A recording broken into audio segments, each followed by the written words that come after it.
Hey everyone, welcome back to Chart Stoppers. Before we get into today's stock, I just need to remind everyone that this channel is about looking at different stocks and mapping out their key support and resistance areas on their daily charts.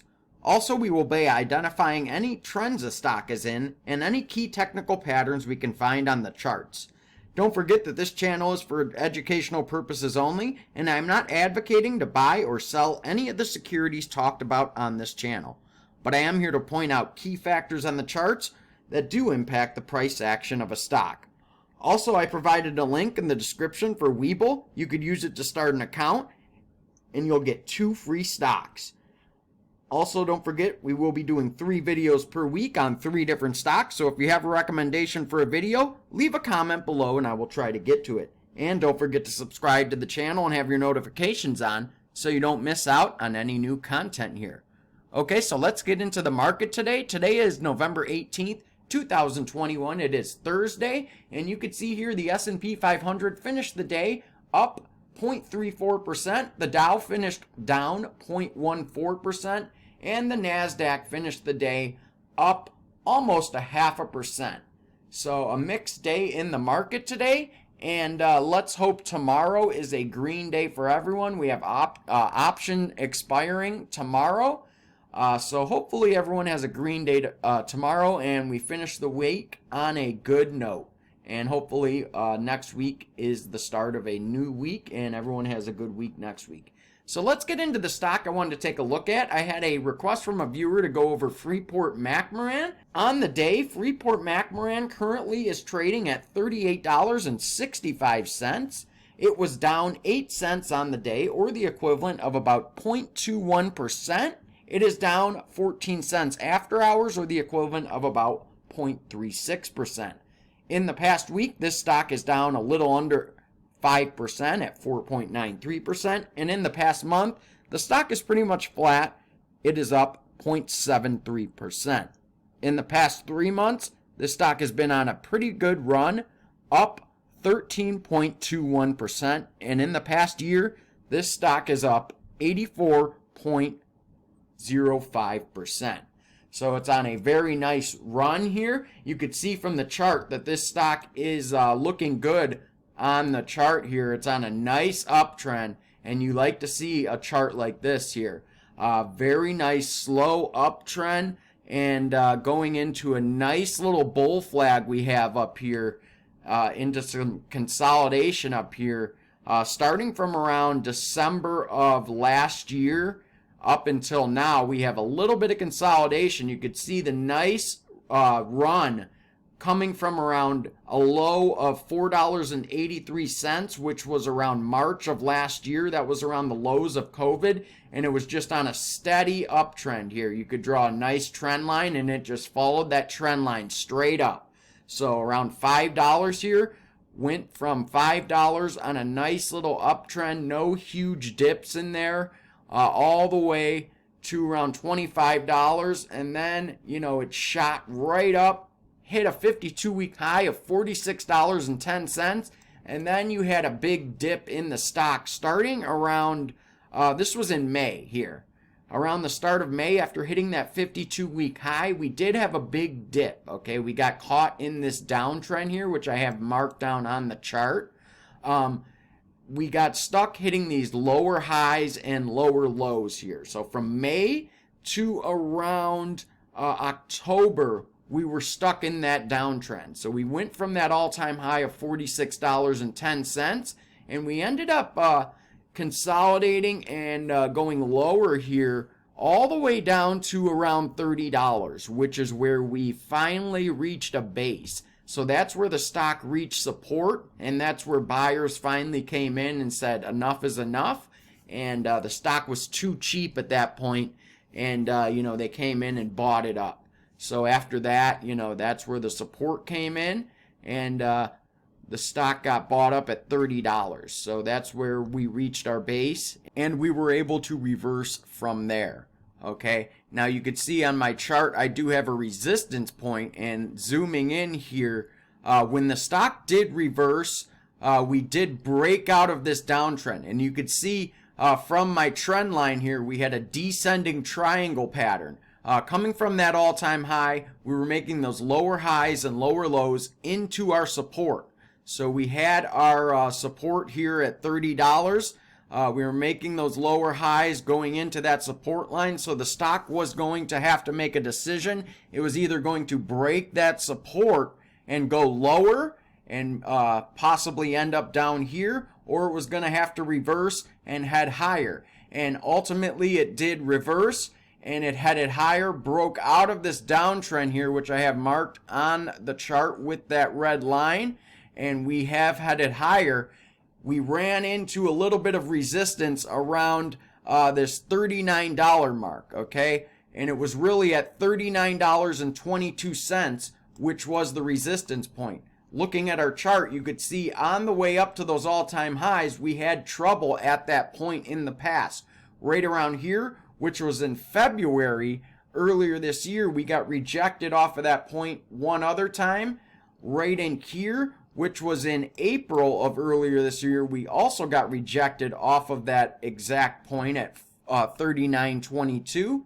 And also right here, this was in July of earlier this year. We had a rejection point off of that exact point. And later in the year, in August, we had a rejection point off of there. So, you know, we knew we were going to have trouble here. So right along that line, $39.22 is where we had trouble breaking through there, and we got rejected initially on the way up there.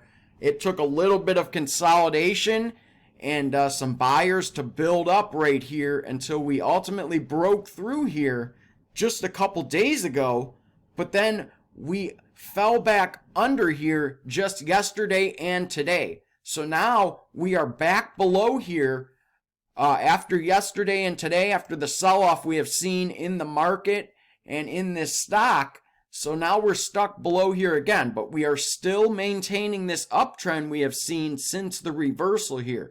So there's no need to panic just yet. We're still on a nice little uptrend. It looks like we're forming an ascending triangle now, going into this resistance point around $44.95. That's where I have my resistance around our all-time high. Again, we need to get back up to that point, and it looks like I need to move that down.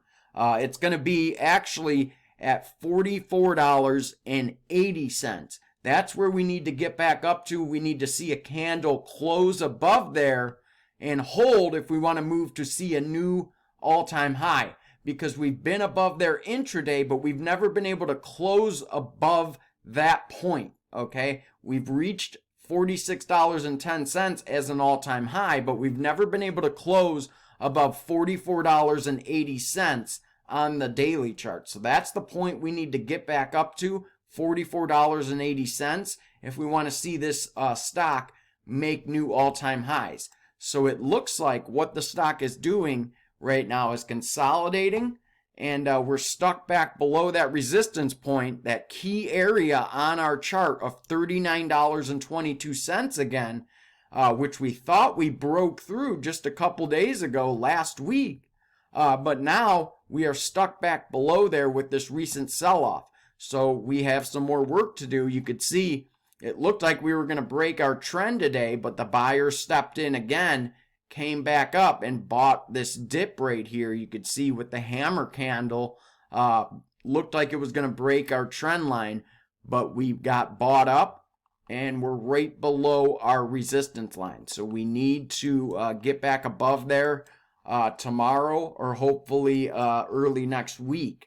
All right, and hopefully we can continue this ascending triangle into this resistance point up here at $44.80 for the breakout above there. All right, now we did just get a increased price target to $47.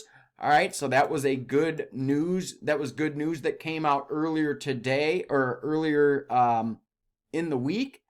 Now let's take a look at our moving averages and see what's going on with those. See if we can get any help with those. Now you could see the moving averages here, we're above our 50-day. Our 50-day is down here in the dark blue. We're above our 200-day in the yellow.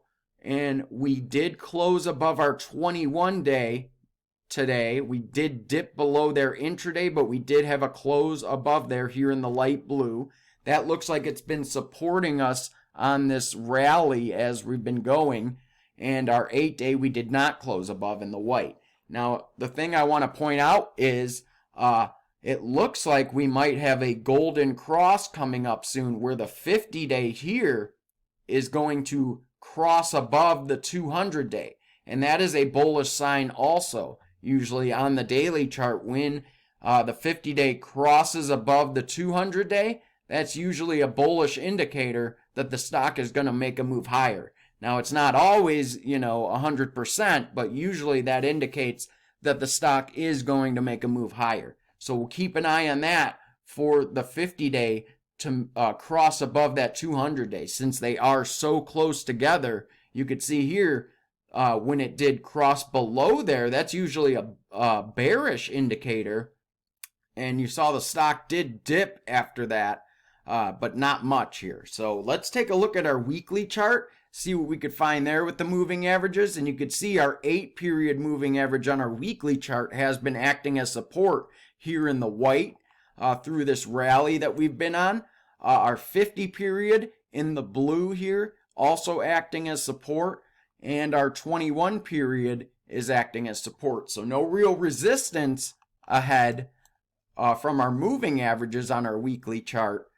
Just those resistance areas from those price points that we need to work on moving forward. All right, so that's going to be what we need to look out for for tomorrow and next week. That's going to be very important. So let's switch back to the daily chart. And actually, one more thing, if you look at the MACD down here, you could see we have a nice cross on our weekly chart with that yellow line switching above that blue line. That is also a nice indicator. And you see how it's switching green on us on the weekly chart. That's also a bullish sign here. So that looks good from our weekly chart, showing that we have some bullish momentum here also. So let's switch back to the daily chart. Check out our MACD here. Nothing really from our MACD indicator on the daily chart. You could see it actually is crossing below the blue line on that one. So can't really find anything on there. But the weekly chart did look good. All right, the RSI is kind of flat on the daily chart, so nothing we could really pick from there. But again, like I said, these price points are going to be what we're going to be looking at next week is this $39.22. We need to get above there, and we need to hold above there and continue along this green trend line if we want to continue along this uptrend here and work on that $44.80 resistance point. So that's what I'll be looking at for this stock. If you guys like the video, make sure you hit that like button. Don't forget to subscribe to the channel so you don't miss out on any new content here. I want to thank you guys for watching, and I will see you next time on Chart Stoppers.